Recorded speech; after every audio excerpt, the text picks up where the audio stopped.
এইভাবে বলবো, এইভাবে বলবো, এইভাবে বলবো, তিন রকম হয়। আমি এখন কিভাবে বলবো এটা বিশ্লেষণ করতে হবে, যে অভিনয় করবে তাকে, এবং অনুশীলন করতে হবে। কিছু ব্যায়াম আছে, মুখের ব্যায়াম, চোখের ব্যায়াম, মাসেলগুলো খুব ফ্লেক্সিবল হয়, এইগুলো তোমাদের ওয়ার্কশপে যাবে, ওয়ার্কশপে করা হয়। কণ্ঠের জন্য আছে, ঠোঁট, অনেকে দেখবা জড়তা আছে, সংলাপ বলতে জড়তা, তার জন্য এক্সারসাইজ আছে। এই এক্সারসাইজ গুলো আস্তে আস্তে আস্তে আস্তে তোমরা রিহার্সালে আসার আগে এগুলো প্রতিদিন 10 মিনিট নিজেরাই প্রশ্ন করবে, নিজেরাই করো। দেখো তুমি মানে নিজের জ্ঞান, তোমার যে এত মাথার মধ্যে জ্ঞান ছিল, নিজেই আবিষ্কার করতে পারবা যে আমি এত কিছু জানি। এইগুলো করতে হবে, নাহলে অভিনয় নাটক হবে না। খুব কঠিন শিল্প তো, খুব কঠিন শিল্প। তোমার একজন যদি একটা অভিনয়, একটা ক্যারেক্টার করছে এখানে এসে, সে দর্শককে কাঁদিয়ে দিতে পারবে তার অভিনয়ের মধ্য দিয়ে, না? তাহলে এইটা এত জোরালো জিনিস। অভিনয় দেখে আবার দর্শকও কাঁদে, অনেক দর্শক কাঁদে। এই যে একটু আগে করলো, মেয়ে একটা করলো, খুব ভালো লাগে, আস্তে আস্তে কান্না। এটা খুব শিখতে হয়, এটা খুব কঠিন এবং অনুশীলন করতে হয়। হাসির থেকে কান্না, এই করলো, এটা খুব ভালো। কারণ এই যে জিনিসগুলো আমরা পাবলিকের মধ্যে যে দেব, দর্শককে আমরা দেব, তা আমাকে তো অনুশীলন না করলে তুমি পারবে না। আমাকে তো নিজেকে প্রশ্নের উত্তরটা দিতে হবে, না যে আমি কেন জিজ্ঞেস করতে যাবো আমার কত বয়স। আমি অনেক জায়গায় থিয়েটারে মেকআপ করি, তো আমি বলি যে আপনি কি বলে, আমি কৃষকের বলি, আপনার বয়স কত? ও তন্দাজি, আমার বয়স কত হবে? তখন নাটক হচ্ছে। এরকম এইগুলো করলে মুশকিল। আমাকে আবিষ্কার করতে হবে, প্রতিটা লাইনকে আমাকে তুলে তুলে আনতে হবে। তারপর হচ্ছে নিজের চরিত্রটাকে বিশ্লেষণ করতে হবে। ধরো আমাকে একটা চরিত্র দিল, আমি মাস্টার মশাই। আচ্ছা, এই মাস্টার মশাইকে প্রশ্ন করতে হবে, তুমি কে? হ্যাঁ, আমি যে সন্দীপ ব্যানার্জি, আমি যখন মঞ্চে আসবো, আমি আর কিন্তু সন্দীপ ঠাকুর, আমার ওই সত্তা কিন্তু ফেলে দিয়ে আসবো।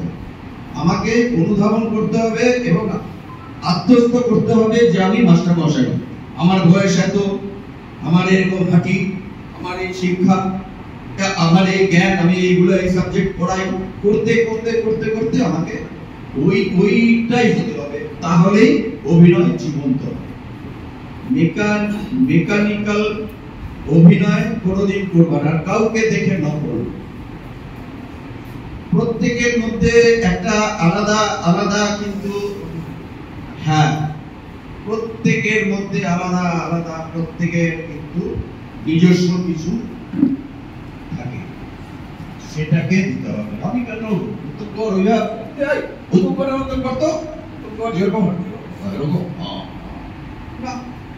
নকল কোনোদিনও নকল করবে না। তবে হ্যাঁ, নাটকের যিনি ডিরেক্টর, উনি হচ্ছে নাটক দলের দেবতার সমান।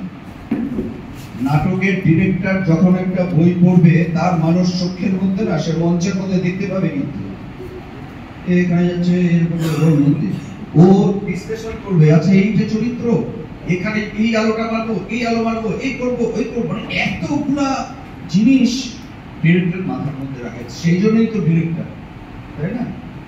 সবাই হয় না। দেখবে একটা মিছিল যাচ্ছে, শাউটিং বা স্লোগান দেবে, একটা লোক দেয়, আর সবাই পিছনে পিছনে দোয়া করে, তাই না? ক্লাবের মধ্যে 30 জন লোক আছে, ডিরেক্টর কিন্তু একজনই। সবাই এই যোগ্যতাটাকে অর্জন করতে হবে, তাহলে আমরা ভালো মানের অভিজ্ঞতা হতে পারবো। কিছু কিছু প্র্যাকটিস আছে। আমি একবার ওয়ার্কশপে গেছিলাম, নাট্যকার, খুব বড় ওয়ার্কশপ। ভোর 5টায় লাথি মেরে তুলে দিত, মিলিটারিতে যেরকম তোলে। শীতকাল ছিল, এক মারতো ব্যাকওয়ার্ড, ওই যে ছোলার এই কতগুলো খাইয়ে আমাদের পিটিং করতে দিত। কোনো ছবি তোলা বারণ, হ্যাঁ, কোনো তোলা বারণ, রেকর্ডিং বারণ, সব। ওইখানে আমাদেরকে না এই গ্রুপ করে 5 জন 7 জন 8 জন করে গ্রুপ করে একটা প্রোডাকশন তৈরি করতে হলো। ওদেরকে বললো যে পরের দিন কিন্তু এই প্রোডাকশন তোমরা তৈরি করবা। করে ফেললো সবাইকে, সুন্দর ওই 10 মিনিট 12 মিনিট, এবং এটাকে আবার পারফর্ম করা হলো। গেস্টরা আসলো, দর্শক আসলো, তার মধ্যে কত প্রতিভা, অনেক লোক আছে। দেখলে দারুণ তো, কি তো তার হয়ে গেল, একটা ভালো লাইফ হয়ে গেল। এই পরিপ্রেক্ষিতে আরেকটা কথা বলি, দেখবা ওরা আমার বাড়িতে আমার একটা কাজের মাসি আনলাম, 300 টাকা বেতন, ভালো, খুব ভালো কাজ কাজ করে। পাশের বাড়ির লোকটা 2জন চাকরি করে,